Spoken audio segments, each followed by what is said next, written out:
grâce.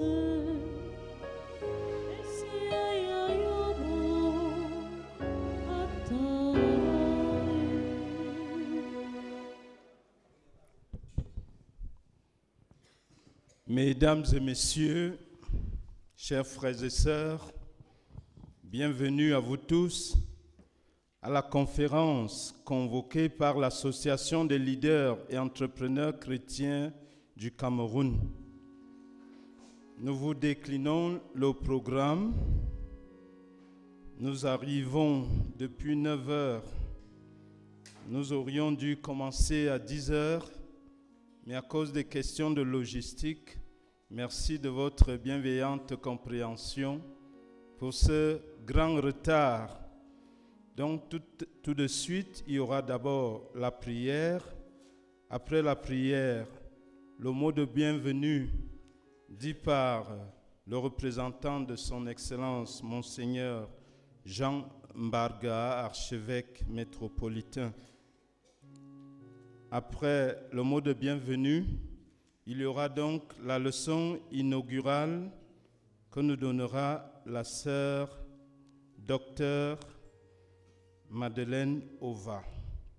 Après la leçon inaugurale, nous passerons le relais à Monsieur Christophe Mienzok, qui sera le modérateur de la table ronde que présenteront le sénateur Françoise Pugné, ou la sénatrice, comme vous voulez, Monsieur Philippe Noubissi-Tagne, Monsieur Armand Claude Abanda et Monsieur Marc-René Tuintje.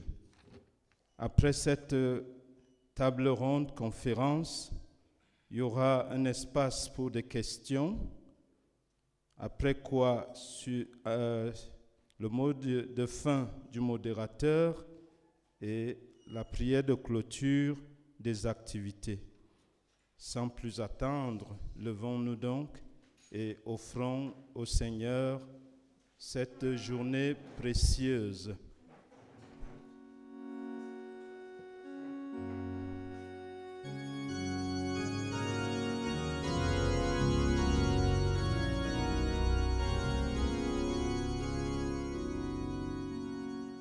Venez, divin Messie,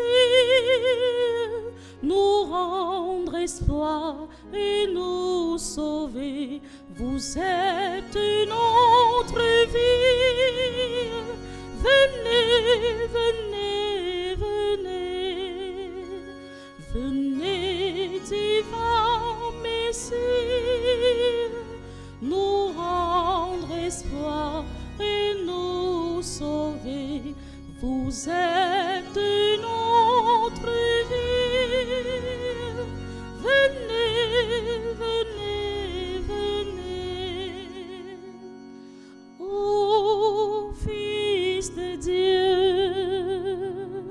ne tardez pas par votre camp en désarroi. Redites-nous un mot divin. Redites-nous encore de quel amour vous nous aimez. Tant d'hommes vous ignorent. Venez, venez, venez. Venez, divin Messie, nous rendre espoir et nous sauver. Vous êtes notre vie. Venez, venez, venez. Au nom du Père et du Fils et du Saint-Esprit, le Seigneur soit avec vous. Écoutons la lecture du jour qui nous vient du prophète Isaïe au chapitre 40, des versets 25 à 31. À qui donc pourriez-vous me comparer, qui pourrait être mon égal, dit le Dieu saint. Levez les yeux et regardez. Qui a créé tout cela? Celui qui déploie toute l'armée des étoiles et les appelle chacune par son nom. Si grande est sa force et telle est sa puissance qu'il n'en manque pas une. Pourquoi parles-tu ainsi, Jacob? Israël, pourquoi affirmes-tu? Mon chemin est caché à mon Dieu. Le Seigneur néglige mon bon droit. Tu ne le sais donc pas? Tu ne l'as pas appris? Le Seigneur est le Dieu éternel. C'est lui qui crée la terre entière. Il ne faiblit pas, il ne se lasse pas. Son intelligence est insondable. Parole du Seigneur. Nous rendons grâce à Dieu. Seigneur notre Dieu, toi qui donnes à l'homme la force de travailler et d'édifier le monde, nous te confions cette rencontre de l'Association des leaders et entrepreneurs chrétiens du Cameroun. Que ta parole éclaire nos réflexions et que ton esprit inspire nos décisions. Apprends-nous à exercer nos responsabilités avec intégrité, justice et bonté. Que nos entreprises deviennent des lieux où la vérité est honorée, où la dignité humaine est respectée et où la réussite se mesure à la lumière de ton royaume. Purifie nos intentions, guide nos projets et ouvre nos cœurs à une sagesse qui unit foi et action. Que tout ce que nous ferons aujourd'hui soit pour le Seigneur et pour le bien de notre pays et de tous ceux que nous servons. Nous te le demandons par Jésus le Christ, notre Seigneur. Amen. Au nom du Père et du Fils et du Saint-Esprit. Amen. Veuillez donc vous asseoir et nous donnons tout de suite la parole au représentant de son Excellence, Monseigneur Jean Mbarga, archevêque métropolitain.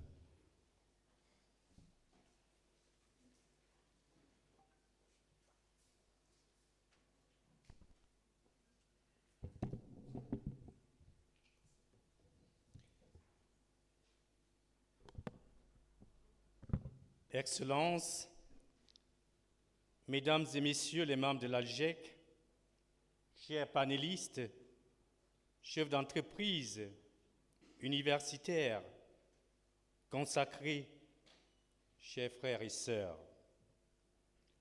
Au nom de son Excellence, Monseigneur Jean Mbarga, archevêque métropolitain de Yaoundé, je vous salue avec respect et affection.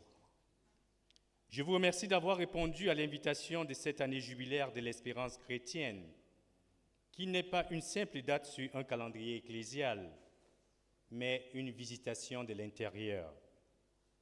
Une convocation à reprendre souffle, à relire nos pratiques, à remettre de la lumière là où l'habitude a déposé de l'ombre.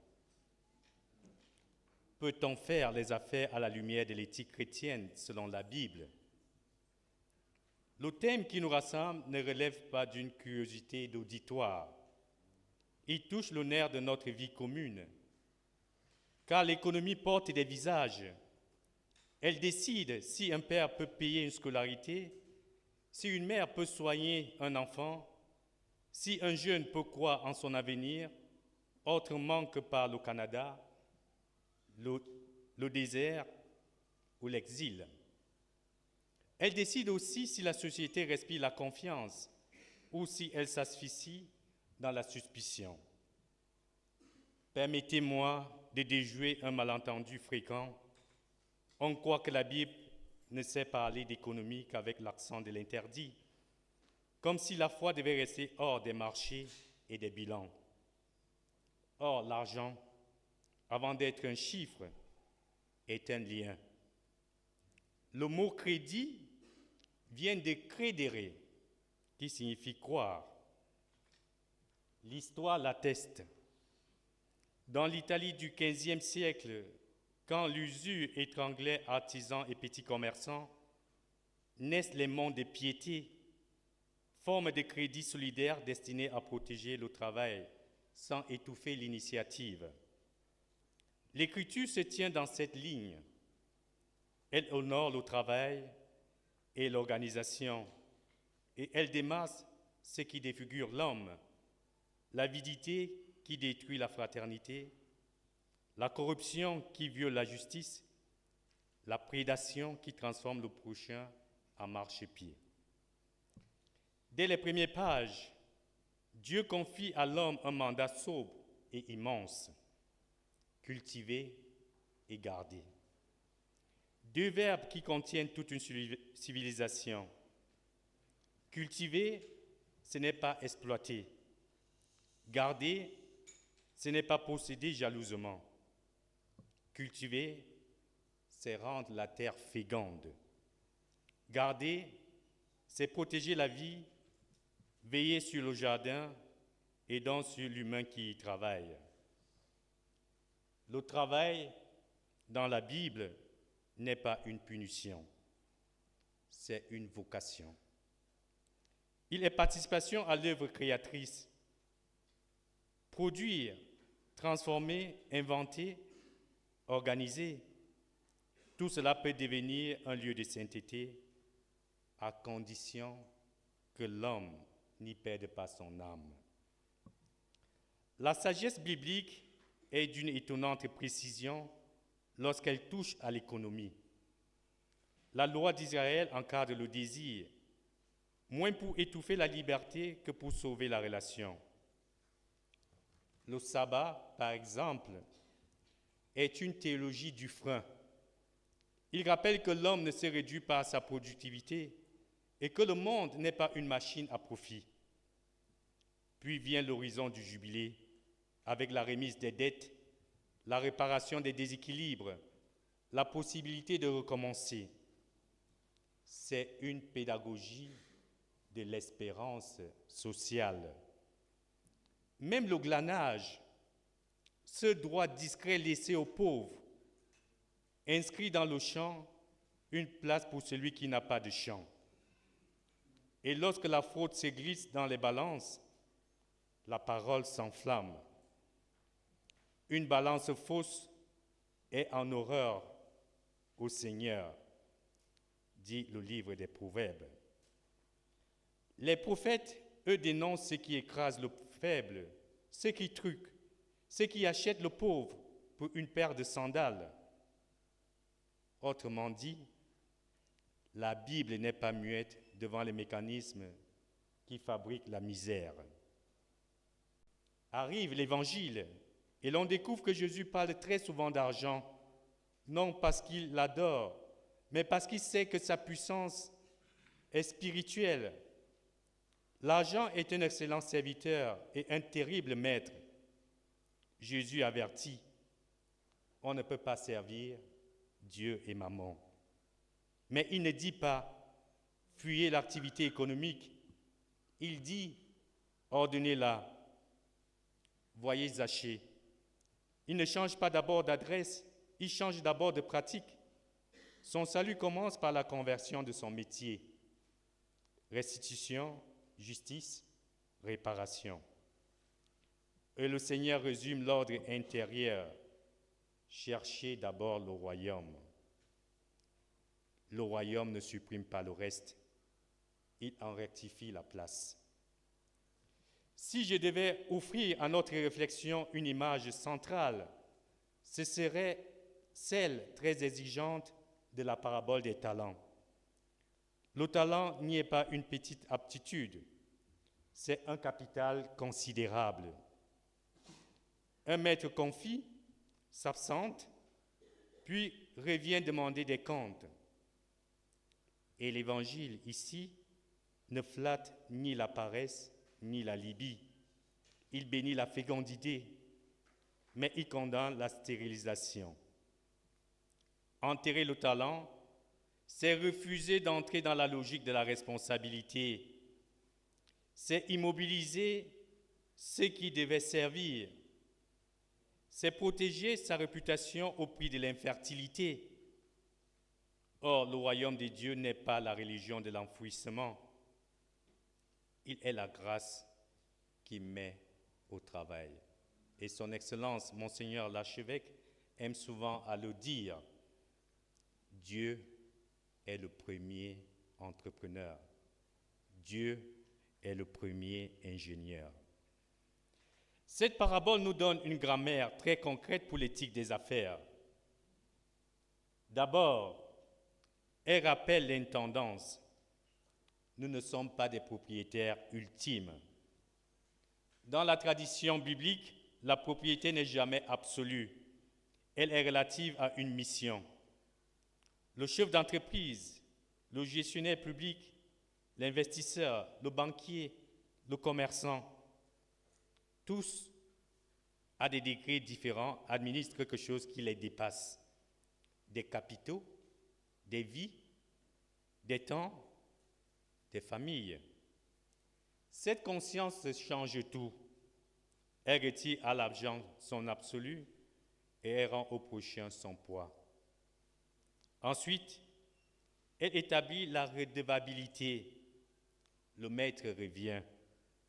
Il demande des comptes, non pour humilier, mais pour révéler. Cela signifie qu'une économie chrétienne n'a pas peur de la transparence, des comptes vrais, des contrats honorés, des délais respectés, des impôts assumés, une gouvernance qui n'est pas un décor. Dans un pays où l'on souffre des retards de paiement, des promesses qui s'évaporent, des circuits informels qui deviennent parfois des labyrinthes, cette redevabilité n'est pas une option morale. Elle est une condition de développement. Enfin, la parabole parle du risque, mais d'un risque moralement réglé. La foi n'abolit pas le risque. Elle refuse seulement un risque impur, celui qui prospère en détruisant l'autre. Il existe une audace chrétienne, celle qui investit dans la production plutôt que dans la rente, qui préfère la création de valeur à la capture, qui mise sur le long terme au lieu de l'immédiateté vorace.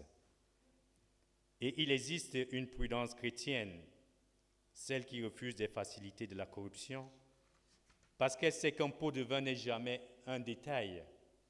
C'est une fissure dans la maison commune, une pédagogie de la trahison, une école de la défiance. Vous le voyez, l'Évangile vient l'humaniser de l'intérieur. Il ne vient pas enlever la performance, il vient lui donner une âme. Il vient convertir la finalité du profit. C'est ici que notre contexte camerounais s'impose, non comme un slogan, mais comme une interpellation. Nous avons du génie, des intelligences vives, une créativité souvent admirable, mais nous connaissons aussi des fragilités structurelles. La tentation de la rente, l'import-dépendance qui humilie nos capacités, la fuite des talents qui appauvrit l'avenir, la défiance qui renchérit toute transaction, l'épuisement silencieux de tant de travailleurs et cette corruption qui n'est pas seulement une faute individuelle, mais un système qui enterre les talents d'un peuple. Dans une telle situation, l'éthique chrétienne n'est pas un supplément de piété. Elle devient un choix stratégique de civilisation, car elle reconstruit la confiance. Et la confiance est le capital le plus rare. Sans confiance, les contrats se verrouillent, les prix montent, les partenaires se soupçonnent, l'innovation se cache, la jeunesse se lasse. Avec la confiance, l'investissement devient possible. La parole donnée reprend du poids, l'avenir redevient imaginable. Si cette conférence doit porter du fruit, qu'elle fasse naître au cœur de l'ALGEC une culture vérifiable, une culture où l'on ne négocie pas l'intégrité, où l'on considère le paiement à temps comme une justice élémentaire, donc comme un acte spirituel, où l'on honore le travailleur non pas des discours, mais par des salaires justes, des conditions sûres, une formation réelle, où l'on choisit, chaque fois que cela est possible, la transformation locale, afin que la valeur ne s'échappe pas, mais irrigue nos familles, où l'on mesure l'impact, parce qu'un bilan n'est pas seulement financier, il est social, où l'on respecte le temps de la personne, car le sabbat biblique est une protestation contre l'épuisement, une protection contre l'idolâtrie de la marge, où l'on garde le jardin, selon l'expression de la Genèse, en prenant au sérieux cette écologie intégrale qui relie la terre, le travail et la santé. En un mot, que l'on puisse dire de nos entreprises, petites ou grandes, anciennes ou nouvelles, ce que l'Évangile dit des serviteurs fidèles. Ils ont fructifié ce qui leur avait été confié sans perdre le cœur, sans perdre leur cœur. Chers amis, oui, on peut et l'on doit faire des affaires à la lumière de l'éthique chrétienne. Non par moralisme punitif, mais par réalisme évangélique. Car l'Évangile augmente la réalité et rend l'homme plus libre dans l'économie plus saine. Il rend la parole plus fiable dans le marché plus prévisible. Il rend la société plus fraternelle dans l'avenir moins coûteux. En ouvrant nos travaux au nom de son Excellence, Monseigneur l'archevêque, je forme le vœu que cette rencontre fasse surgir un véritable pacte des talents, simple, clair, mesurable. Un engagement à recevoir comme des intendants, à travailler avec intelligence et à rendre compte avec vérité pour la gloire de Dieu et le bien de notre maison commune, le Cameroun. Je vous remercie pour votre attention.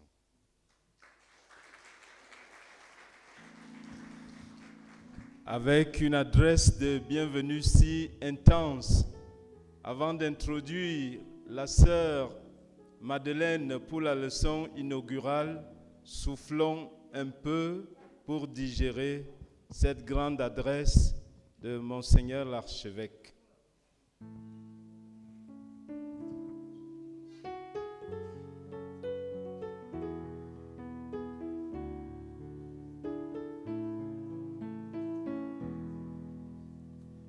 Par les cieux devant toi, splendeur et majesté,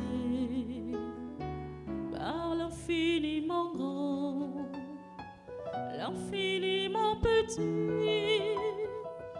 et par le firmament, ton manteau étoilé, et par frère au soleil, je veux crier mon Dieu.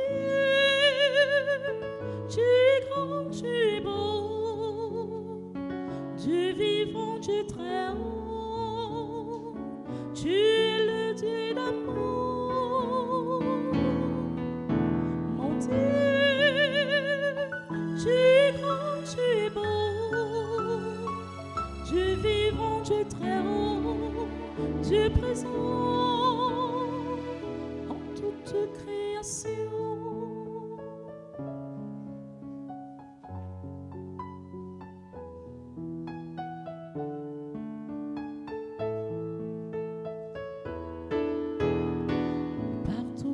Océans et par toutes les mers, par tous les continents et par l'eau des rivières, par le feu qui te vit comme un puissant ardent et par l'air du vent, je veux crier mon Dieu.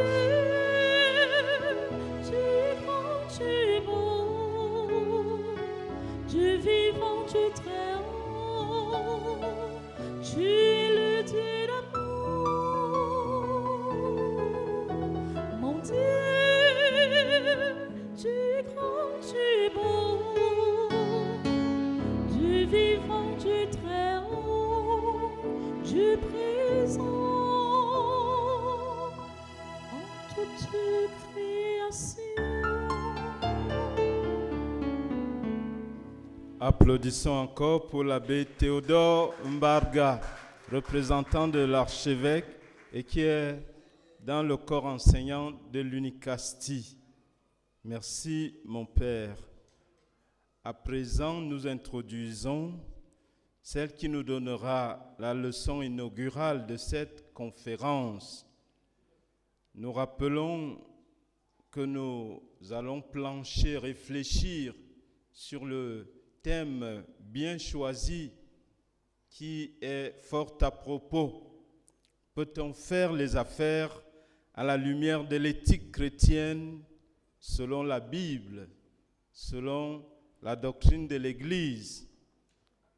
La sœur Madeleine Ova est fille de la congrégation des filles de Marie de Yaoundé. On la reconnaît par sa tenue de religieuse.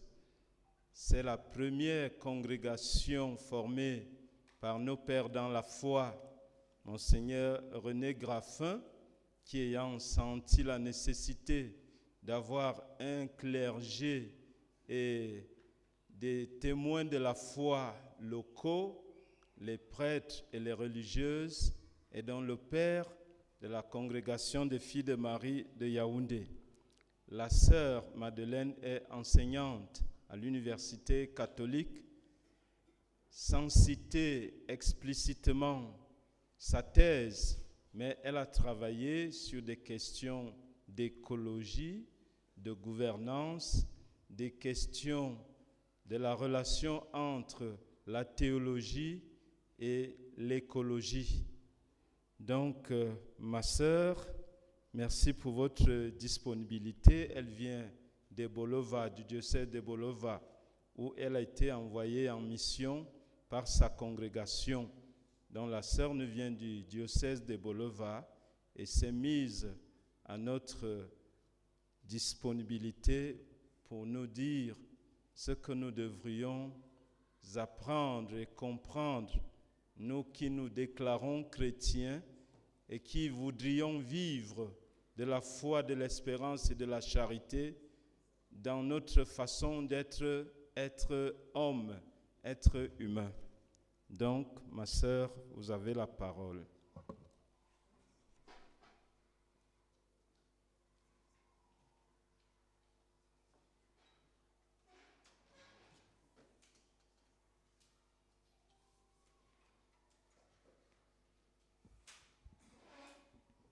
Peut-on faire les affaires à la lumière de l'éthique chrétienne selon la Bible?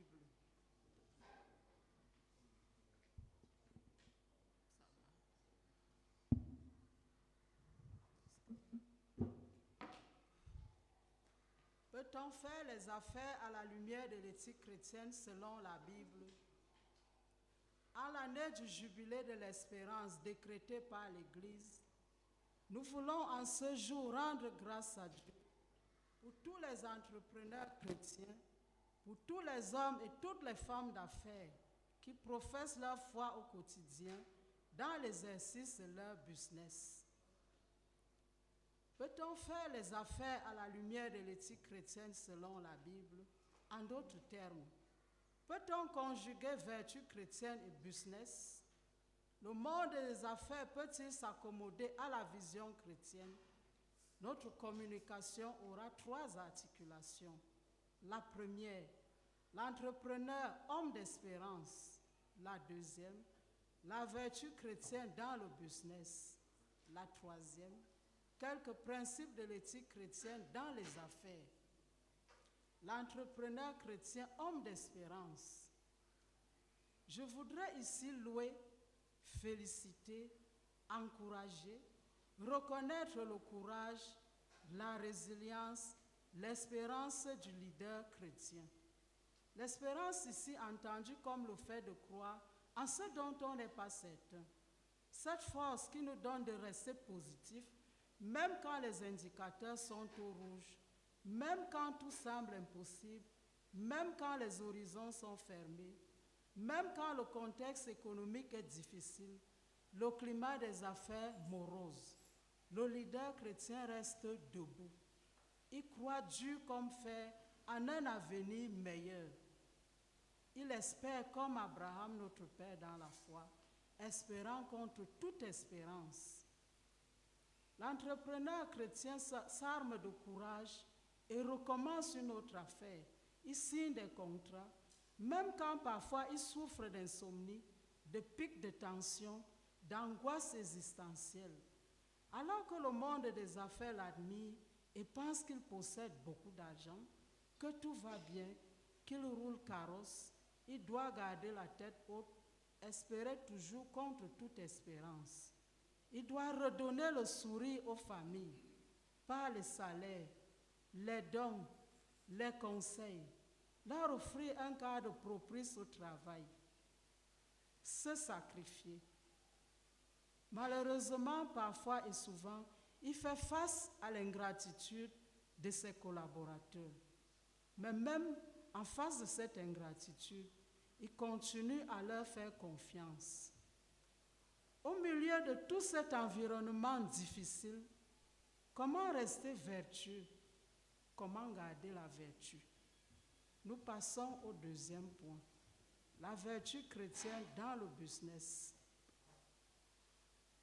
Le monde, le commun des mortels pense que les affaires, le business d'argent, le business ne font pas bon ménage avec la vertu, avec la morale, puisque c'est par excellence le domaine du faux, de la filouterie, du mensonge et même peut-être du sang. Le directeur Mien nous citait Sartre dans les mains pures. Est-ce qu'on peut faire le business avec les mains pures? Du coup, il y a un conflit qui naît entre la recherche du profit, une recherche qui est d'ailleurs légitime, puisqu'on fait les affaires non pas pour perdre, mais pour gagner. Il y a un conflit entre le désir, la recherche du profit, et le désir de gagner, et le désir de tromper même. Je reviens, le philosophe Emmanuel Kant n'aimait pas beaucoup les commerçants. Il estimait qu'ils étaient rarement vertueux. C'est ici que le thème de notre conférence trouve toute sa pertinence, son actualité. Comment concilier business et vertu chrétienne? Que nous dit la Bible à ce sujet? L'homme est créé à l'image de Dieu, en Genèse 1, 26-27. Créé à l'image de Dieu, il reçoit le mandat divin, la mission divine de garder et de cultiver le jardin, Genèse 2, 15. Il devient ainsi co-créateur et l'implication éthique qui découle de l'acte créateur est la suivante. Toute activité économique s'inscrit dans la participation à l'œuvre créatrice de Dieu et ne peut légitimer sous aucune forme d'exploitation, ne peut légitimer l'exploitation ou la dégradation de la dignité de l'autre, parce qu'il a reçu mandat de Dieu. Pour dire ici que les questions de l'éthique dans le business ne sont pas un épiphénomène, ce n'est pas un appendice. C'est depuis l'acte créateur, la mission a été confiée à l'homme.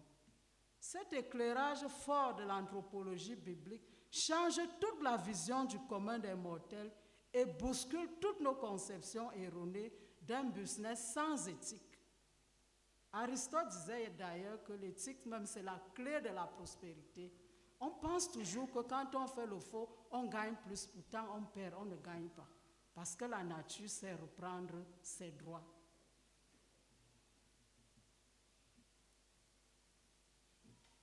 Dieu est ici le vrai propriétaire de tous les biens économiques, comme l'affirme le psalmiste dans le psaume 41, verset 1. Ô Seigneur, la terre et tout ce qu'elle renferme.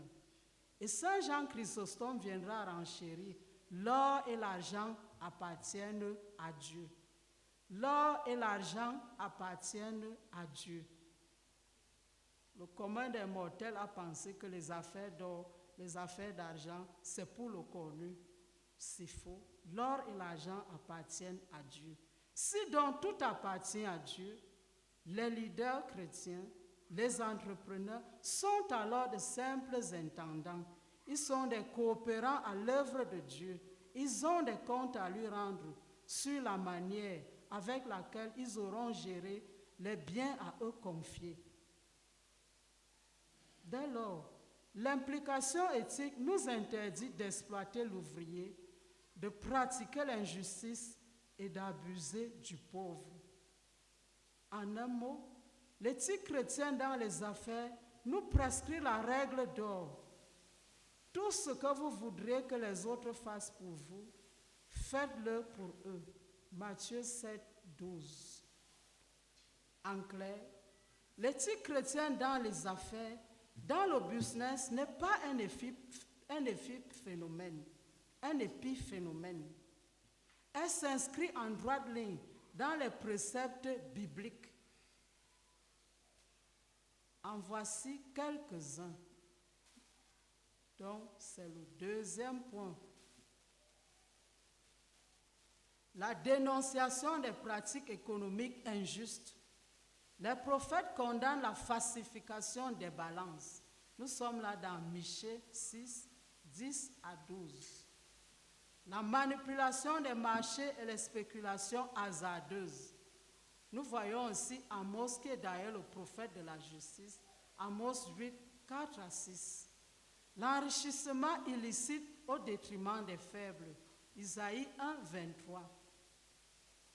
L'implication éthique ici, nous retenons que les pratiques commerciales frauduleuses ne sont pas seulement des infractions sociales, mais aussi et surtout les ruptures de l'alliance, de l'amitié avec Dieu.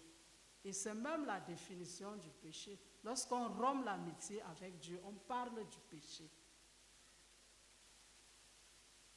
Un autre précepte, la justice est comprise comme critère de légitimité économique. Pour les prophètes, l'ordre économique n'est juste que s'il correspond à la volonté de Dieu. Nous sommes ici dans Jérémie 22, 13 à 17. Un autre point, la diligence et la qualité du travail. Proverbe 12, 24. Et Jésus, pour couronner, viendra nous prêcher une éthique du royaume en vue d'un nouveau paradigme moral. Il met en garde contre la puissance idolâtrique de l'argent. Vous ne pouvez servir à la fois Dieu et Mammon. Matthieu 6, 24. Et nous rendons au troisième point quelques principes systématiques de l'éthique des affaires. Le premier principe systématique ici, c'est la dignité humaine, qui est fondée sur le fait que l'homme est créé à l'image de Dieu. L'homme est imago Dei. Et parce que l'homme est imago Dei, aucune forme d'exploitation, de volonté de domination ou de marginalisation n'est compatible avec la vision biblique. Le deuxième principe systématique, la justice dans la gestion des affaires. Saint Augustin disait qu'une société où il n'y a pas de justice, c'est une bande de vauriens. Le troisième principe, c'est la vérité, qui s'accompagne de la transparence, de l'intégrité. Quatrième principe, bien commun, solidarité, responsabilité. Et le dernier principe, la liste n'est pas exhaustive, c'est la gestion responsable des ressources. Pour conclure, nous voulons dire que le fondement biblique de l'éthique chrétienne des affaires est une réalité applicable par les leaders chrétiens, les entrepreneurs chrétiens. Elle n'est pas une vue de l'esprit. Oui, il est possible de conjuguer vertu chrétienne de business et prospérer dans les affaires. La vertu chrétienne n'est pas un apprentissage dans les affaires. La vertu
Your love is kind.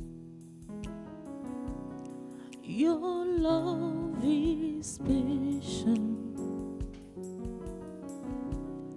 You fill my heart with so much peace and joy. You're amazing. You make my life feel brand new.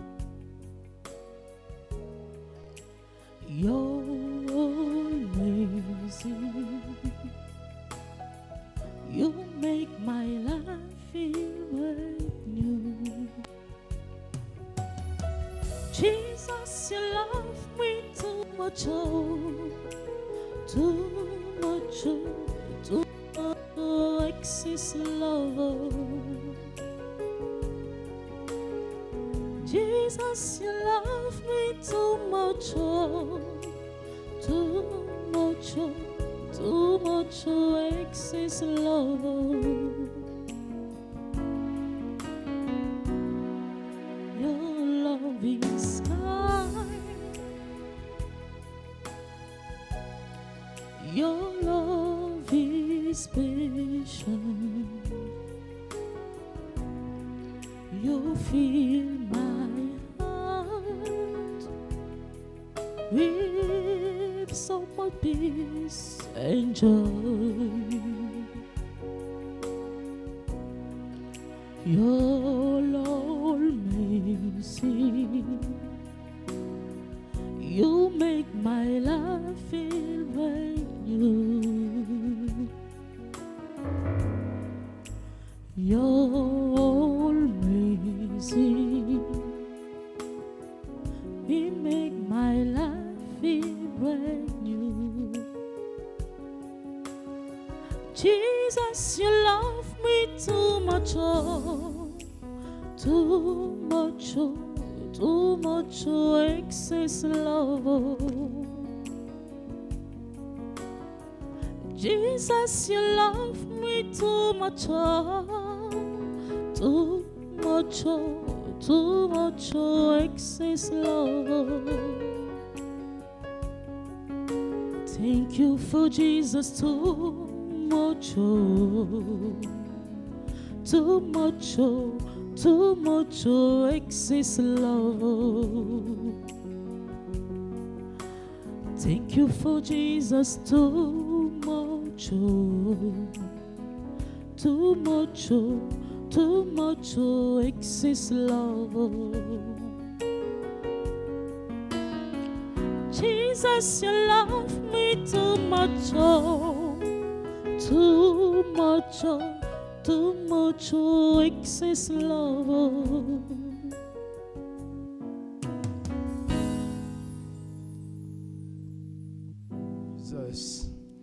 Jesus love us too much.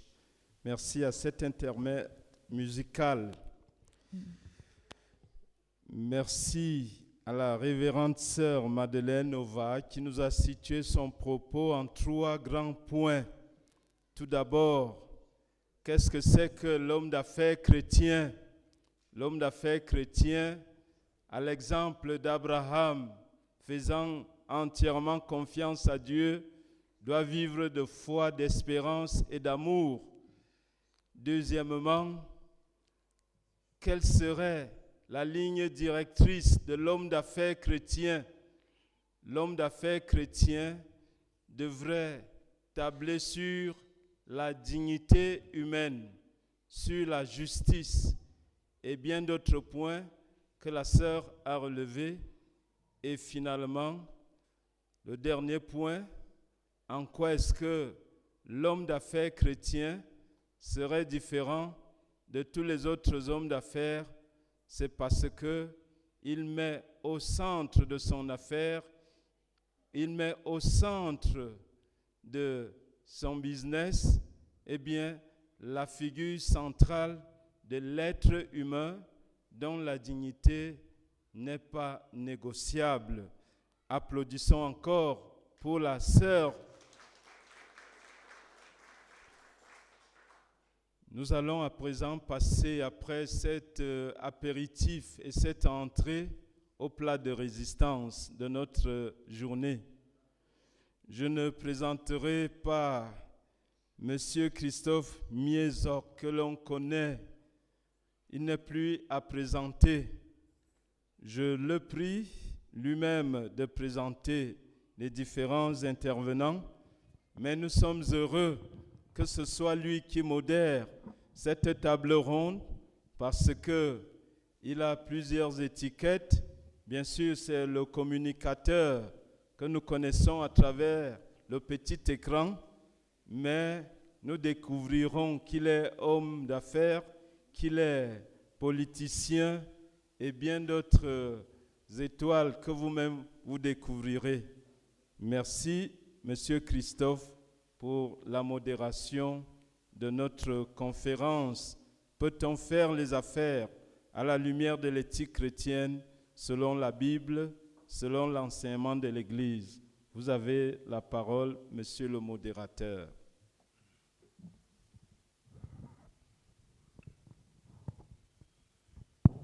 Merci beaucoup, mon père.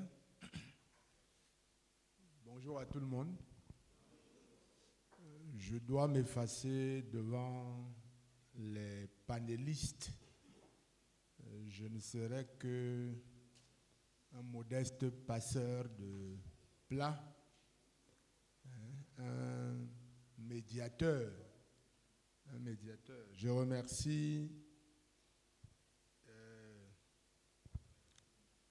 l'intervenant, le père, tout à l'heure, pour tous les éloges et toutes les casquettes dont il a bien voulu m'affubler, mais je réfute catégoriquement celle d'homme d'affaires. Catégoriquement. Les autres, je les assume entièrement, mais celle-là, je ne l'assume pas du tout parce que je n'ai pas la prétention d'être un homme d'affaires. Actuellement, je suis un modeste manager d'une structure publique que vous connaissez, qui est le Palais des Congrès. J'essaye de la gérer, de la manager. Est-ce que c'est à la lumière de l'éthique chrétienne selon la Bible? Tout à l'heure, on a essayé d'anticiper ce débat en attendant que nous nous retrouvions ici. Et je dois dire que les avis sont très tranchés. Et quand j'ai vu cette thématique proposée par l'Association des leaders et entrepreneurs chrétiens du Cameroun, dont je salue le président ici, qui est mon frère et ami, et c'est pour ça que je suis là. Mon frère et ami, Marc-René Tuitieux, avec qui je chemine depuis très longtemps. C'est lui qui est l'homme d'affaires. Et dans notre relation, depuis une trentaine d'années, moi je suis davantage un peu son client. Vous voyez, c'est lui le producteur et moi je suis le client. Chaque fois que nous avons été en relation d'affaires, voilà, moi j'ai été le client. Sauf quelques rares fois où il a eu à faire, à organiser quelque chose au Palais des Congrès. Voilà, et il était donc client. Et je ne peux pas vous dire que ça s'est très bien passé parce que c'est mon ami. Ça ne s'est pas toujours très bien passé. Donc l'éthique chrétienne selon la Bible, c'est un thème tellement vaste. Et j'ai beaucoup de plaisir à côtoyer tous ceux qui sont autour de cette table. Et quand je vois également l'auditoire qui est devant nous, composé de jeunes visages, je me dis que l'exercice auquel ils vont se livrer doit permettre de semer des graines. Voilà. C'est de semer des graines en espérant que elles vont germer et que d'autres pourront les arroser. Il s'agit d'allumer des clignotants dans la société. Dans la société, nous vivons dans un contexte où, aussi bien dans le monde des affaires, celui du sport, celui de la politique, où je peux prétendre avoir quelques expériences, où le culte de la victoire, de la performance, de la réussite domine tellement tout le reste que on est prêt à tout justement pour réussir, pour gagner. On est prêt à tout. Et être prêt à tout, ça veut dire s'asseoir sur les règles éthiques, les bafouer, les piétiner. Les piétiner. La Bible, je ne sais pas combien s'y refaire. Nous voyons parfois des sportifs entrer sur le terrain faire un signe de croix. Est-ce un simple réflexe? Est-ce profond? Est-ce la foi profonde? On ne sait plus. Nous autres, dans le silence au bureau, quand vous devez prendre une décision importante, est-ce que vous avez à l'esprit Dieu? Est-ce que vous avez à l'esprit la parole de Dieu? Est-ce que c'est ça qui guide dans vos actes, la main qui signe les décisions? Ce sont des très vastes questions. Donc aujourd'hui, nous allons donc écouter ce panel. Nous allons écouter ce panel. Et la sœur Madeleine a même presque déjà fait un réquisitoire avec des mots très violents, le faux, usage de faux, filouterie, le sang, le profit. Donc, les gens sont parfois prêts à tout, à toutes les extrémités pour atteindre leurs objectifs. Et la référence à laquelle elle a fait allusion tout à l'heure et qui résumait un peu tout ce débat, c'est un livre que nous on avait au programme quand nous étions élèves. C'est un livre qui était au programme, je crois, en seconde ou en première, Les mains sales de Jean-Paul Sartre. Je ne sais pas si ce livre est encore au programme, je crois qu'il a disparu. Ce sont des livres qui ont forgé, nous, nos caractères. Voilà. Le débat entre Hugo Barine et Roederer. Ce fut quand vous avez lu Les mains sales, et Sartre pose la problématique non seulement de la liberté, mais aussi des moyens pour réussir. Est-ce que pour réussir, on doit aller à toutes les compromissions? Est-ce qu'on doit s'arrêter au compromis? Compromis encore un peu éthique, c'est-à-dire chercher un consensus qui peut être moral et tout, mais la compromission, quelque part, vous y vendez, vous y perdez déjà un peu votre âme. Vous y perdez votre âme. Donc, ce sont des questions tellement profondes, tellement profondes. Et quand la sœur, une fois de plus, la sœur Madeleine, une fois de plus, va invoquer Kant, dont nous tous nous savons que c'était le philosophe de la morale, de la rectitude, de la vertu. On se dit, est-ce que ce débat vaut vraiment la peine d'être mené? Mais nous avons la chance d'avoir autour de nous des acteurs au quotidien du monde des affaires. Du monde des affaires. C'est dommage que la sénatrice ne soit pas là, mais j'ai le plaisir de parler de M. Philippe Nobissi-Taïn, dont on connaît davantage l'entreprise et les œuvres dans le domaine des affaires que le visage. deuxième fois peut-être que je le rencontre. On s'est déjà rencontré au Palais des Congrès autour d'un exercice similaire. Mais je ne sais pas s'il est sur Facebook, s'il est dans les réseaux sociaux, comme tous les autres là qui nous en mettent plein la vue. Vous les connaissez, non? Ceux qui nous en mettent plein la vue et dès que vous levez, vous ouvrez votre téléphone, vous tombez sur la figure de tel, il est en train de faire ci, il est en train de faire ça. Monsieur Philippe Noubissi est là. Nous tous nous connaissons l'enseigne Dove. Qui n'a jamais fait des courses à Dove? Qui? Mais qui connaît le visage? Regardez-le, regardez-le. Dans une sobriété, une modestie, une humilité, à nul autre pareil. Il a accepté de venir il a accepté le choc des idées là. Et nous allons l'écouter avec beaucoup d'attention. Est-ce que lui, dans la pratique quotidienne, je crois une vingtaine, c'est combien?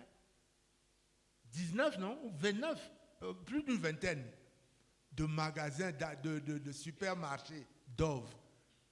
Plus des milliers et des milliers d'employés. Et au quotidien, vous êtes donc confrontés à cette responsabilité-là de gérer des hommes, des femmes, des jeunes, des autres un peu plus âgés. Et on vous dit que dans ce domaine-là, vous devez le faire à la lumière de l'éthique chrétienne. Vous devez avoir les mains propres. Vous devez avoir les mains propres. Or, le propre, justement, d'un entrepreneur, c'est de faire du profit.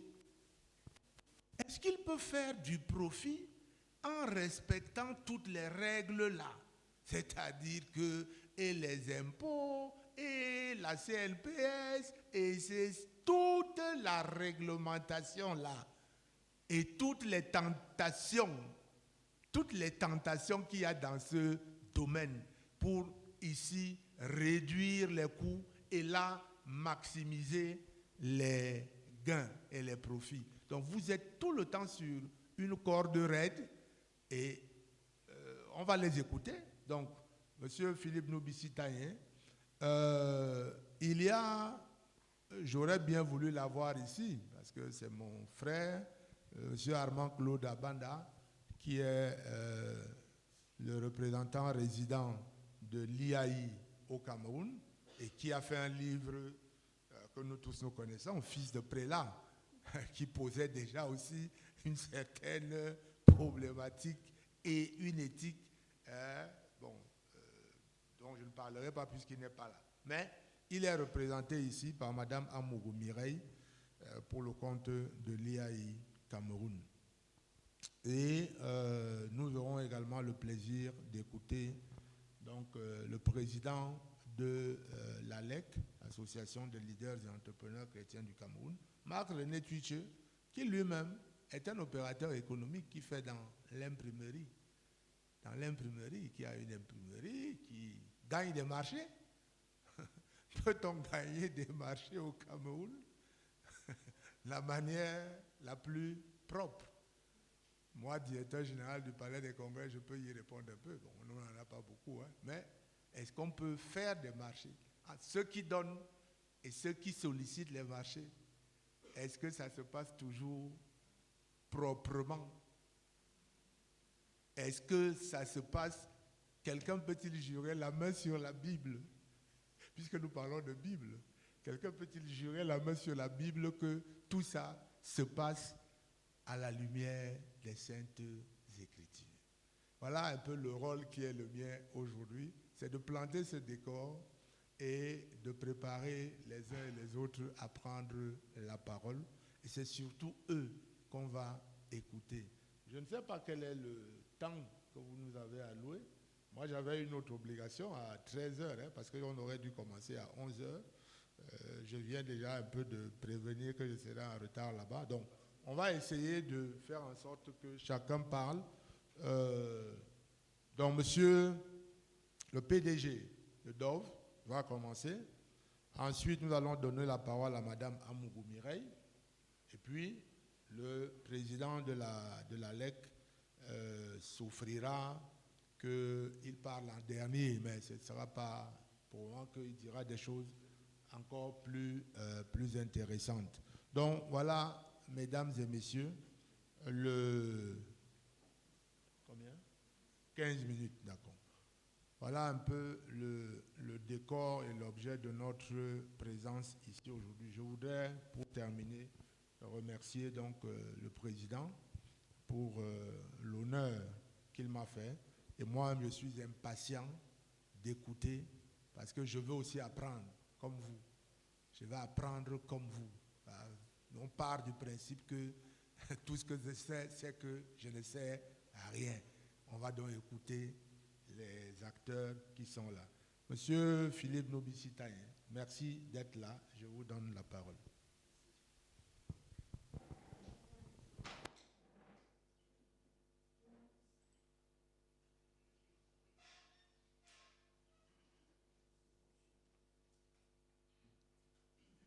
Rebonsoir. Je vais commencer par remercier le comité d'organisation. C'est une première pour moi d'intervenir dans un milieu religieux comme celui-là.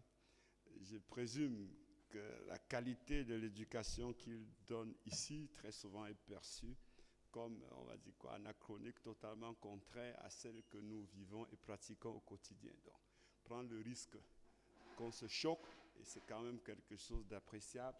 Je suis d'accord que vous acceptez qu'on vienne à travers les idées d'essayer de faire jaillir la lumière, parce que je pense que la seule chose et la chose qui nous anime, c'est le développement de notre pays, le développement des hommes qui vont bâtir ce beau pays qu'est le Cameroun. Je vais commencer par dire que très souvent nous entendons comparer le Cameroun à la Côte d'Ivoire, comparer le Cameroun au Gabon, comparer le Cameroun, je ne sais pas, au Sénégal.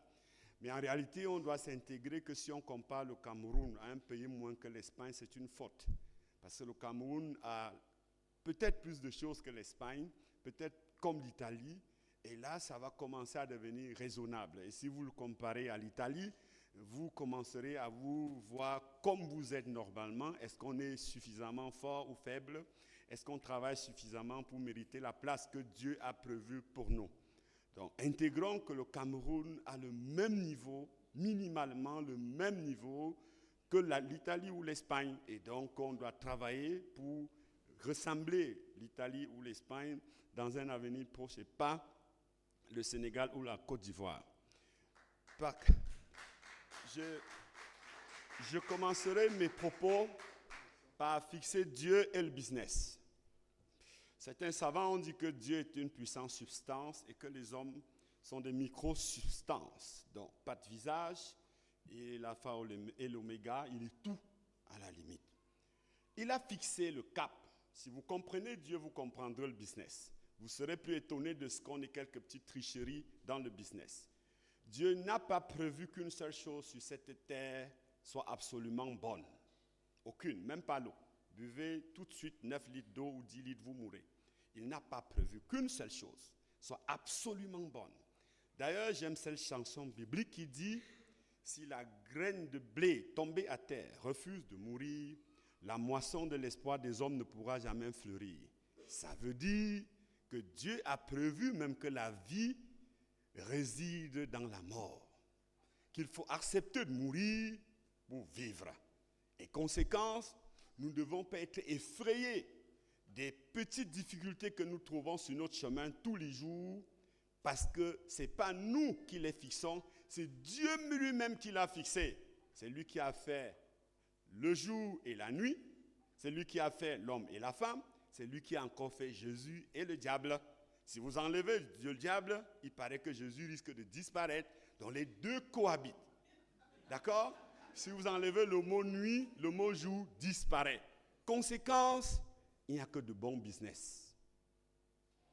Il n'y a que de bons business parce que le business c'est Dieu. Le business c'est Dieu. À travers tout ce que je vous ai expliqué, vous comprenez que les hommes ne peuvent pas faire le business en dehors des règles que Dieu lui-même a fixées. Il a fixé la vie pour que rien ne soit absolument bon. Tous ceux qui choisissent un jour, au-delà d'eux-mêmes, de prendre quelqu'un d'autre pour travailler avec eux, en réalité sont des demi-dieux. On n'a pas de raison de se poser la question de savoir est-ce qu'il traite bien cette personne ou pas. Il a déjà choisi de le prendre et c'est la première victoire. L'entreprise individuelle n'existe pas. Toutes les entreprises sont collectives. Je suis le patron de Dove. En réalité, mon principal rôle, c'est le gardiennage. Je suis le gardien en chef. Mais au fond, il vous appartient à vous tous. Il appartient au Cameroun. C'est un bien camerounais. Est-ce que je peux manger un demi-poulet par jour? Non. Mais à travers Dove, des dizaines de milliers de Camerounais vivent. Donc la faute de Dove, c'est la faute du Cameroun. C'est votre faute. C'est la faute de tout le monde. L'employé de Dove que je recrute et qui casse le vin d'un client, c'est votre enfant. Il n'est pas le mien. Il est votre enfant. Il est le mien parce que tous les Camerounais sont mes frères et sœurs et mes mamans. Mais il est le vôtre aussi. Dove est le vôtre. Et si nous comprenons les affaires de cette posture, nous ne serons plus jamais effrayés par rien du tout. On comprendra c'est le sens même de la vie. C'est le développement de la vie qui veut que les choses en soient ainsi. Nous devons accepter notre mort pour espérer vivre. L'enfant qui est né hier et qui pleure empêche à toute la famille de dormir parce qu'il veut son sein, vous ne le blâmez pas parce qu'il a pleuré. C'est comme ça que Dieu a fixé les choses. En réalité, il réclame son sein. Et Dieu a voulu que si pendant que vous dormez, il veut le sein, qu'il crie pour l'avoir. Et ça, on ne va pas le blâmer pour ça. Pareil pour les affaires. Donc, intégrer pour balayer le fait qu'on a des hommes d'affaires qui ne sont pas éthiques, qu'on a des hommes d'affaires qui trichent, et de dire, Dieu n'a pas fixé qu'une seule chose soit absolument bonne, et que si ça arrive, on considère que c'est les étapes simplement de la vie. Dieu est business. Dieu est business. Dieu est fabuleux. Il a créé ces hommes. Ils sont des dons pour lui. Il a mis entre leurs mains des dons. Le rôle de l'homme, c'est de développer les dons que Dieu a mis entre ses mains. Matthieu, je crois, c'est chapitre 15, verset 25. Il a dit, allez développer les dons que j'ai mis entre vos mains. Je vais citer quelques passages bibliques et vous verrez que à profusion, mais je dis à profusion dans la Bible, vous ne verrez que des passages bibliques qui encensent le travail et la richesse. La richesse est un état d'esprit. D'abord, c'est un état d'esprit. Mais sa colonne vertébrale, c'est l'argent. L'argent, c'est de tout ordre. Mais il est un état d'esprit. Et sa colonne vertébrale, c'est l'argent. Mon rôle ici, c'est de démystifier la richesse. Parce que nous avons été éduqués pour maudire la richesse. Nous sommes qui? Pour que Dieu dise, vous devez être riche, et nous nous opposons à la richesse.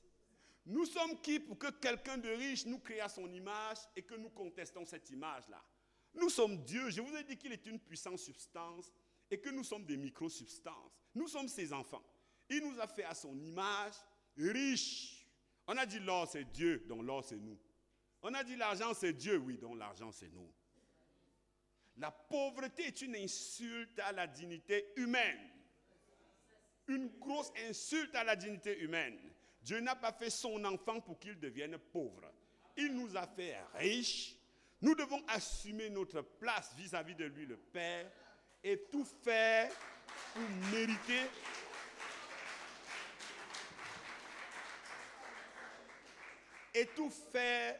pour mériter ce qu'il a voulu que nous soyons. J'ai la chance d'avoir fait un tout petit peu le tour du monde et j'ai visité les lieux chrétiens. Le plus imposant, c'est bien la basilique Saint-Pierre de Rome. Et ce qui m'a impressionné quand je suis arrivé à la basilique Saint-Pierre de Rome, c'est la richesse, c'est l'opulence, c'est la beauté, c'est la représentation de Dieu lui-même. C'est Dieu gravé dans la pierre. C'est Dieu gravé dans la pierre. Vous voyez ça et vous dites, waouh, Dieu existe, voilà Dieu. Et j'ai essayé de regarder les activités qui se menaient là-bas. Je suis très curieux, je suis commerçant. Je suis resté dans un coin de la cour. Et j'ai constaté qu'à la basilique Saint-Pierre de Rome, ils encaissaient au moins 5 milliards tous les jours pour les visites. J'ai compté. Ce jour, j'avais payé 48 € pour faire le tour de la basilique Saint-Pierre. Ça s'appelle Sixtine, les jardins et consorts. Et j'ai dit, mais ils gagnent 5 milliards le jour. En fait, est-ce que ce n'est pas un appel pour que je sois riche, très riche, que je gagne beaucoup d'argent? Et la conclusion, c'était que oui, en réalité, Dieu te veut que tu sois très riche, beaucoup trop riche. Beaucoup trop riche, pourquoi? Parce que si je veux pratiquer la plus belle mission de Dieu, la plus importante, la plus valorisante, qui s'appelle amour, il faut que j'ai de l'amour pour donner aux autres. Si je veux donner des biens aux autres, je dois en avoir. On ne donne pas ce qu'on n'a pas. Donc si je dois donner du travail aux autres, je dois l'avoir. Et c'est en donnant du travail aux autres que je pratique Dieu. Parce que j'avais faim, vous n'avez pas, parce que le voisin avait faim, vous ne lui avez pas donné à manger. C'est à moi que vous n'avez pas donné à manger. C'est ce que Dieu dit. Parce que j'étais pas chaussé. Et que parce que votre voisin n'était pas chaussé et que vous ne lui avez pas donné des chaussures, c'est à moi que vous avez refusé des chaussures. C'est ce que Dieu dit. Donc si je veux pratiquer Dieu dans sa profondeur, je dois être amour. Je dois savoir donner. Mais croyez-moi, mes frères, si je veux donner la gaieté aux gens, je dois en avoir. Si je veux donner l'argent aux gens, je dois l'avoir. Si je veux donner du travail aux gens, je dois l'avoir. Donc c'est important d'avoir. C'est surtout important d'avoir beaucoup. Dieu n'est pas d'accord avec les gars un peu. Si vous voulez une chèvre, demandez l'éléphant à Dieu. Croyez-moi, il est tellement occupé que si vous lui demandez le bœuf, si vous lui demandez le bœuf, il risquera de vous donner un cancre là. Donc chacun de nous, si vous voulez appliquer la parole de Dieu, vous devez pratiquer ces 4 techniques. Vous devez aimer. Aimer profondément. Aimer ce que vous êtes. Aimer ce que vous êtes vous-même. Aimer ce que vous faites. Aimer les hommes. Aimer les autres. Quand vous avez fini de faire la boucle de ce mot-là, aimer, vous avez dépassé 50% de ce qu'il vous faut pour pratiquer Dieu dans sa dimension la plus élevée. Après, vous devez vous fixer des objectifs à la dimension de Dieu. Il est grand, il est puissant, il est costaud, il est fort. Vous devez vous fixer des objectifs à la limite de l'inatteignable. Vous ne pouvez pas vouloir être assis à la droite de Dieu et ne pas pratiquer la bonté. Vous ne pouvez pas. Donc, fixez-vous l'objectif à la limite de l'inatteignable. Donc, le jeune qui est devant moi, là, qui me regarde tout de suite, son objectif doit être celui de rivaliser avec Elon Musk dans 20 ans. Il doit se fixer des vrais objectifs, pas des petits objectifs. Il doit avoir peur de rien. Parce que les mots comme la pauvreté, les mots comme les mots qui vous freinent, comme l'éthique, d'accord, vous empêchent d'aller à la rencontre de Dieu. Dieu, c'est 8 milliards de personnes. Il doit s'en occuper tous les jours. Et donc, il est tellement occupé que si vous ne bougez pas beaucoup trop, il ne vous voit pas. Bougez beaucoup, énormément. Demandez gros, demandez pas petit, demandez très gros, beaucoup trop gros, et vous aurez la chance qu'il vous voie un tout petit peu. Donc, travaillez à ça. Tenez par exemple quelques exemples, tirez tous de la Bible, parce que vous savez, le livre économique le plus puissant de l'ère humaine, d'ailleurs, c'est le livre le plus puissant, ou bien l'instrument le plus puissant de l'ère humaine, c'est la Bible. C'est plus de 5 milliards de documents vendus, la Bible. Et si vous voulez devenir riche, vous devez en faire votre livre de chevet. Parce que tout est dans la Bible. Il n'y a aucun livre qui encense le travail et la richesse comme la Bible. Aucun. Mais comme l'œuvre humaine est l'œuvre humaine, vous avez aussi des passages dans la Bible qui peuvent vous faire douter. Sauf que ne lisez pas la Bible pour croire, lisez la Bible pour savoir. Vous devez avoir un objectif quand vous allez dans la Bible. Et trouver le moyen de tirer ce qu'il y a dans la Bible capable de vous aider à atteindre votre objectif. Ici, il est question de rejoindre Dieu. Observez par exemple, dans Psaume 128, chapitre 2, tu jouiras du fruit de ton travail, tu seras heureux et tu prospéreras. Mais vous ne devez pas avoir peur de prospérer. Vous ne devez pas avoir peur de prospérer. Vous ne devez pas avoir peur des embûches. Vous savez, si vous êtes en train de défendre 2 millions de personnes, vous pouvez avoir une personne capable de tuer les 2 millions de personnes. Si vous, excusez-moi du terme, je vais être grossier et dur, si vous éliminez cette personne-là pour protéger 3 millions de personnes, vous aurez fait du mal. Vrai ou faux? Vous aurez fait du mal. Mais vous aussi laisser la seule personne là tuer les 2 millions de personnes et vous choisirez le mal à faire. Vous choisirez le mal à faire. Si vous dites que vous êtes amour, si vous dites que vous pratiquez l'amour comme Dieu, absolument l'amour comme Dieu, vous allez choisir entre l'amour raisonnable et l'amour passionnel. Vous allez choisir entre rentrer chez vous tous les jours à 18h parce que vous voulez être couché aux côtés de votre femme et dire chérie, je t'adore, je t'aime et machin, ainsi de suite. Ou de choisir l'amour raisonnable qui veut que vous rentrez plutôt à 23h et que vous dites à votre femme, j'avais 4000 autres femmes dehors pour lesquelles je m'en occupais. Dieu m'a donné un talent, il m'a donné un don, je dois le développer. Je me suis d'abord occupé des 4000 femmes que j'avais dehors et maintenant c'est ton temps. Vous allez choisir cet amour-là. Ceux qui vont choisir l'amour passionnel, attaché à une chose, alors que Dieu a dit vous devez vous occuper de tous mes enfants, vont forcément nous entraîner vers des petites choses. Je vais vous faire une petite anecdote. Il y a, je crois, 13 ans, j'ai passé mon 300e employé et j'ai beaucoup étouffé, j'ai beaucoup choqué, j'ai souffert énormément, énormément. Je suis allé voir un conseiller qui était bien attaché à la religion et lui dit, je ne tiens plus. J'étais plus jeune que ça et je gagnais beaucoup d'argent. J'étais fier, j'étais beau, j'étais bien, j'allais où je voulais. Mais là, depuis que j'ai tenu une grande entreprise, je souffre beaucoup. Je souffre énormément. Je ne parviens plus à vivre. Tous les jours, ils ont des problèmes. Ça ne s'arrête jamais. J'ouvre mon bureau, ils sont 50. Ils ne me posent que des problèmes. Et il s'est mis à rire. Il m'a dit, mais Tanya, tu es bête, toi. Comment ça, je suis bête? J'ai une trentaine d'années, j'ai 300 employés et tu trouves que je suis bête. Comment? Il me dit, non. Est-ce que si tu as le panari sur ton doigt, tu coupes? J'ai moi-même ri et j'ai dit, non, espère, c'est que je vais soigner. Il a dit, non, ce n'est pas parce que tu es très fort que Dieu a mis sur ton chemin 300 personnes. C'est ta croix. Soit tu la portes, soit tu meurs. Si tu chasses une seule personne qui n'a rien fait, c'est le début de ta dégringolade. Dieu a mis sur ton chemin ces gens, tu dois les assumer parce que c'est ta croix, c'est ton don. Porte-les avec fierté, accepte-les comme ils sont et rien ne se passera. Et croyez-moi, 3-4 ans après, j'avais 1000 employés, j'avais plus de problème. Plus de problème du tout. Donc, nous devons considérer donc que toutes ces petites difficultés qu'on rencontre sur nos chemins, que les gens vont tarser de n'importe quoi, c'est des difficultés que Dieu prévoit pour la croissance de tous les hommes. Et donc, réveille gros. Revenons à la Bible. Prenez Proverbe 22, verset 29.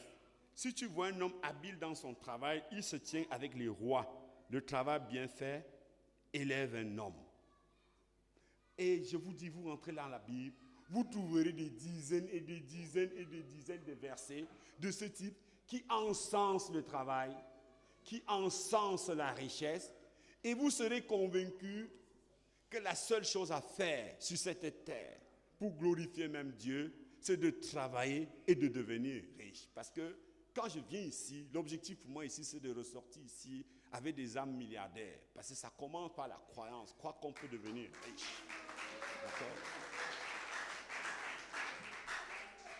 Vous voyez, il est écrit dans Proverbe 10, verset 22, « La bénédiction de l'Éternel enrichit, il ne la fait suivre d'aucun chagrin. » D'aucun chagrin.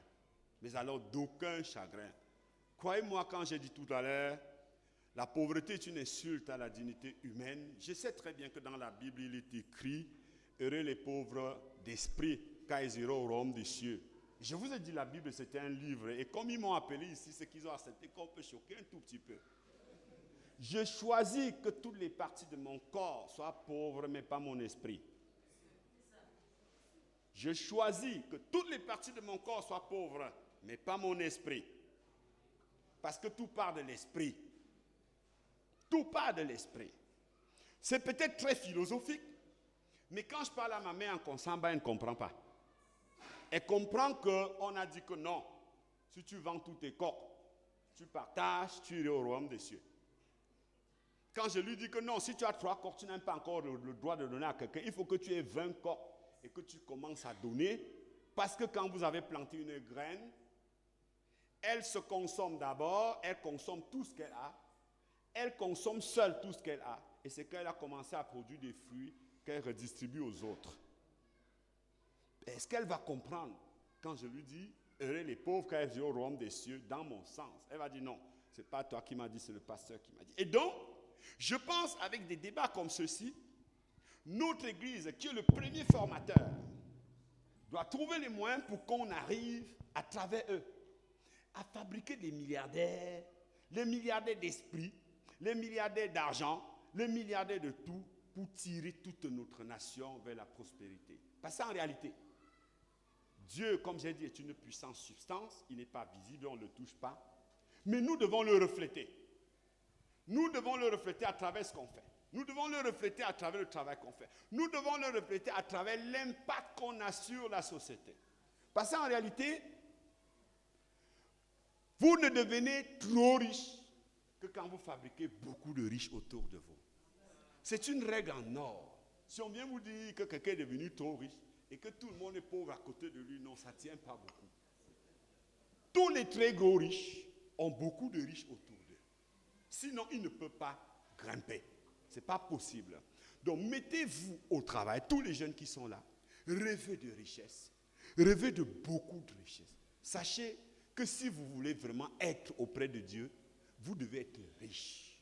Parce que tenez un peu, je vais parler comme au quartier. Vous connaissez combien de gens vraiment très pauvres, quel que soit le degré de leur pauvreté, qui après avoir fait 10 jours sans manger, seraient heureux tous les jours de vous voir entrer chez vous avec 10 pains pour vos enfants et de voir votre ventre prendre des proportions tous les jours.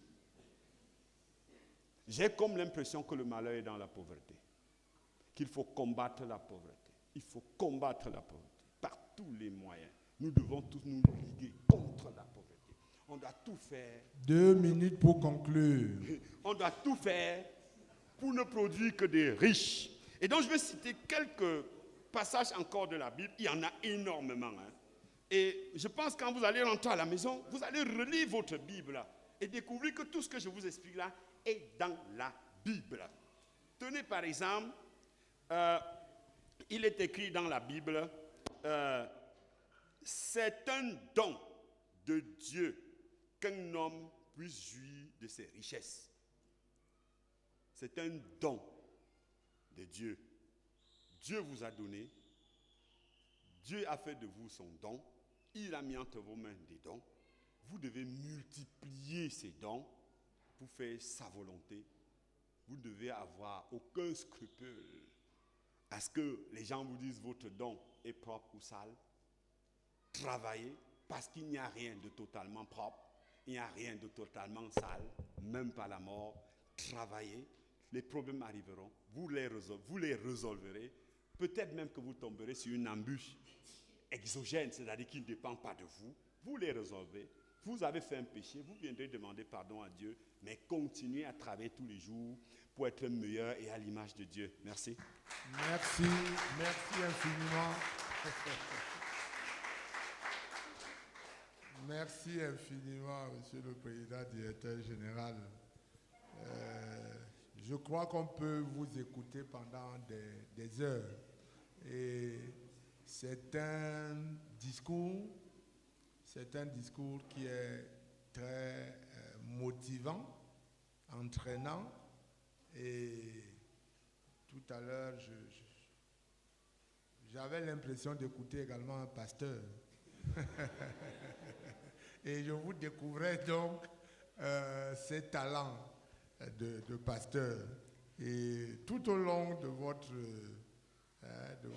présentation, qui a été très brillante, nourrie d'expériences, d'anecdotes vécues, ça m'a rappelé effectivement la parabole des talents de la Bible. Et ça, vous avez dit à suffisance que que Dieu est business, Dieu est richesse.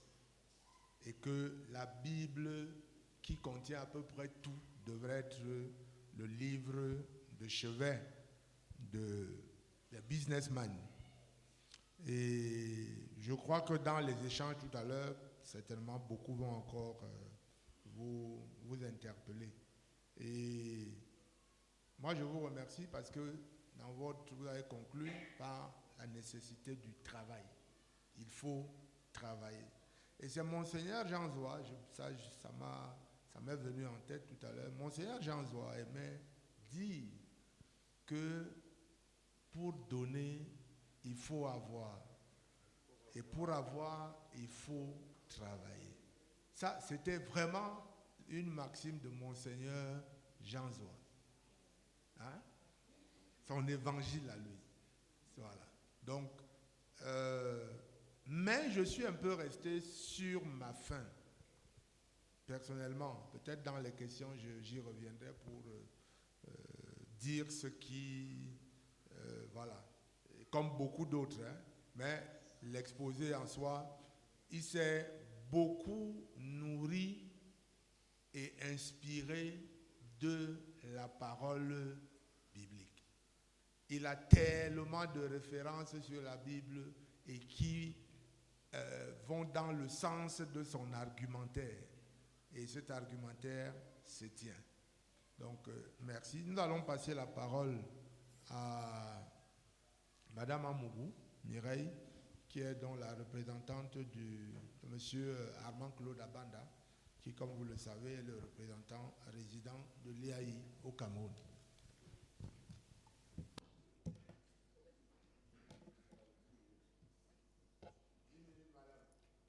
Bonjour à tous. Je voudrais déjà vous présenter. Je suis Madame Amougou Mireille, responsable des centres délocalisés à l'IAI Cameroun. Alors, je voudrais remercier déjà le représentant résident qui m'a fait l'infini honneur de m'envoyer ce jour ici pour le représenter par rapport à ce thème qui est très éloquent. Et j'aimerais aussi vous rappeler que hier, dans notre campus, nous avons eu une cérémonie et dont les propos étaient attardés sur l'entrepreneuriat. Donc je voulais revenir dessus parce que j'aimerais attirer votre attention aussi sur ce thème qui porte sur peut-on faire les affaires à la lumière de l'éthique chrétienne selon la Bible. Donc, notre institution repose sur des valeurs fortes intégrées d'intégrité, de responsabilité, de service et d'excellence. Ces valeurs rejoignent profondément les principes de l'éthique chrétienne qui nous rappellent de toute réussite professionnelle, que toute réussite professionnelle doit être guidée par la justice, la vérité, le respect, la dignité humaine et le sens du bien commun. Dans le domaine technologique, comme dans les affaires, la tentation de la facilité ou de la fraude existe. Mais à l'IAI Cameroun, nous formons des jeunes à devenir non seulement des experts en informatique, mais surtout des leaders éthiques capables de mettre la technologie au service de la société. Notre engagement reflète une conviction. Il est possible de faire des affaires à la lumière de la Bible en alliant compétences, foi, rigueur morale et responsabilité sociale. Nous remercions l'ALEC, l'Association des leaders et entrepreneurs chrétiens du Cameroun, et les organisateurs de cette initiative qui valorisent la vertu au cœur de l'entrepreneuriat et des institutions. L'IAI Cameroun reste engagé à former des leaders intègres, capables de transformer le Cameroun et l'Afrique de manière durable. Bien, je vais vous prendre ici le cas de notre patron que vous connaissez bien, Armand Claude Abanda, qui est un cas pratique. C'est un monsieur qui a fondé l'IAI sur la base d'une idée. Alors, ce qui tient toujours à nous dire, c'est que la naissance de l'IAI vient de l'idée de création d'une entreprise. Alors, cette idée lui est née quand il était encore étudiant à Libreville, dans les années 90. Alors, il pensait déjà rentrer dans son pays et lorsqu'un jour, il tombe sur la documentation de l'IAI dans lequel il lit que tous les pays membres qui constituent le réseau IAI sont capables de créer des représentations dans leur pays. Alors il se rapproche de son DG et il demande si c'est effectif, s'il peut oser. Alors le DG lui dit, c'est possible que tu ailles créer une représentation dans ton pays. Alors c'est de là où part cette idée de création, de créer la représentation de l'IAI au Cameroun.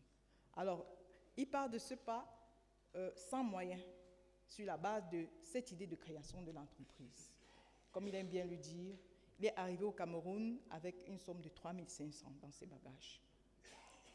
Je vous assure, il dit, vivant déjà à Libreville avec une femme et des enfants. Donc, il a préféré abandonner tout ce qu'il avait commencé parce qu'il travaille dans un hôtel, l'Intercontinental à Libreville, pour ceux qui le connaissent. Il a dû abandonner ce travail pour venir créer la représentation de l'IAI au Cameroun. Alors qu'il est arrivé au Cameroun avec ses 3 500 à l'aéroport, avec sa valise, et il a dit, j'y suis déjà, je dois faire ce pourquoi j'ai pris l'initiative de voyager et de revenir dans mon pays. Donc, ce qu'on peut retenir dans cette histoire, c'est que le management et l'entrepreneuriat partent d'une idée et de la foi. Donc, il a eu la foi de créer cette entreprise. Il est donc venu au Cameroun, auprès des siens. Il nous dit toujours, ça n'a pas été facile, mais avec la foi, l'espérance et puis l'aide des siens, il a réussi, déjà en commençant par créer l'IAI dans une chambre au Cradat. Alors, au Cradat, il dit qu'il avait une pièce qui faisait office de bureau, qui faisait office de centre de formation. Donc, c'est au fil du temps, avec les mécènes, la famille, qu'il a pu créer. L'IAI a commencé à s'agrandir. Il a pu avoir un local à Dragage plus tard, et c'est à Dragage qu'il a pu avoir des salles de classe un peu plus nombreuses. Il a donc créé les filières génie logiciel et réseau et système et réseau. C'est comme ça, petit à petit, qu'il a tissé sa toile pour aujourd'hui être cette gigantesque entreprise aujourd'hui qui emploie plus de 350 employés, plus de 40 centres délocalisés sur tout le territoire camerounais. Et nous comptons aussi à son actif 2 programmes de formation des populations, à savoir Opération Sam et Femmes, qui a formé un grand nombre de populations sur les TIC. Nous avons aussi actuellement le programme MIGEF, 1 million de jeunes femmes, enfants formés, qui est en cours et dont les objectifs sont fixés pour 2035, mais dont les objectifs vont bientôt être atteints. Donc, il nous a toujours dit, l'entrepreneuriat, c'est l'idée qu'on a. Il faut la forger, il faut avoir la foi, il ne faut pas se décourager devant les obstacles, il faut affronter tous les obstacles. Et puis, qui dit donc, dans la vie, on dit souvent qu'il y a des obstacles qui se transforment en avantages. Donc, c'est un peu l'histoire de ce monsieur qui est parti de rien et qui a formé cette entreprise aujourd'hui que nous voyons active sur tout le réseau national. Donc, c'était là un peu, en bref, ce que j'avais à dire sur l'IAI. Je vous remercie. Bon, je voulais aussi ajouter, s'il vous plaît, que monsieur le représentant a l'habitude de dire lors des rassemblements avec les étudiants et tout son personnel que la vie n'est pas faite que de surprises. Alors, il nous dit souvent ce proverbe de vie: pour atteindre la meilleure attitude, c'est-à-dire la grandeur de la vie, il ne suffit pas d'avoir de bonnes aptitudes. C'est-à-dire qu'il ne faut pas seulement être qualifié, il suffit aussi d'avoir de bonnes attitudes, et pourvu que cela soit une habitude, pour que cela se fasse en toute quiétude. Donc, en fait, ça résume l'homme dans son entièreté, l'homme qui s'est formé et qui doit vivre dans un environnement pour s'épanouir. Donc, j'en ai terminé. Merci pour votre bien attention. Merci beaucoup, Madame Amougou, pour ces rappels. Parce que ceux qui suivent l'IAI connaissent un peu. Armand Claude lui-même a suffisamment eu le temps de raconter la genèse. Mais c'est bon de le rappeler, de voir la trajectoire que la trajectoire et puis la dimension qu'une personne peut donner à une institution.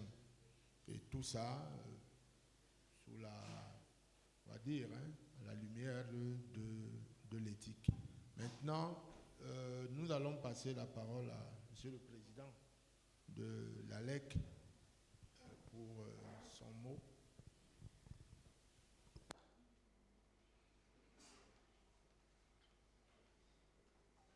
Bonjour tout le monde et tous nos excuses. Nous vous remercions pour votre patience. Mon propos va tenir sur les projets de l'ALEC, sur la vision de l'ALEC, sur le pourquoi l'ALEC, pourquoi l'association des leaders et entrepreneurs chrétiens. Parce que par rapport au thème, on a déjà assez élucidé là-dessus. Et le Père Florent va relever la mayonnaise de tout ce qui a été dit dans la conférence avant que le modérateur ne passe au jeu de réponses et questions. L'ALEC a été créée à la suite d'une idée.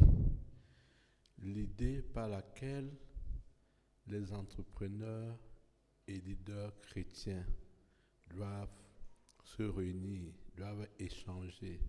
Le but de l'ALEC, c'est les conférences, c'est l'échange, c'est la formation.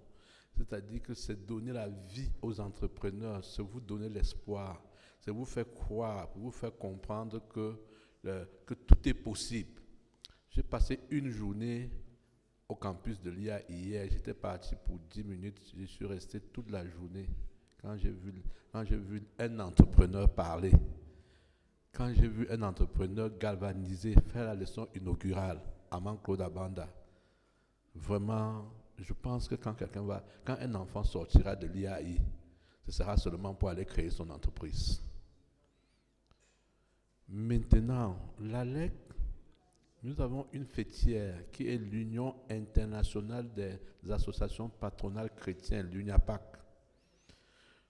À l'UNIAPAC, au 27e congrès à Manille, il y a 2 ans, Manille c'est aux Philippines, on a décidé par le discataire du Saint-Siège, a fait une recommandation à l'UNIAPAC sur les formations continues. Nous sommes des hommes d'affaires, nous sommes des entrepreneurs, nous sommes des créateurs de richesses et nous devions partager notre expérience. Nous sommes en train de mettre sur pied avec l'Université catholique d'Afrique centrale. Je sors de Paris il y a 2 semaines pour qu'on fasse les thèmes de référence. J'étais avec le doyen, le père François Nzana, la faculté de théologie. Nous sommes allés faire les thèmes de référence du projet. Un accord cadre a été signé avec la DCC, la Direction de la coopération catholique, pour qu'ils mettent à notre disposition et pour nos différentes entreprises des volontaires. Il y a déjà une volontaire pour l'ALEC qui va nous accompagner dans ce projet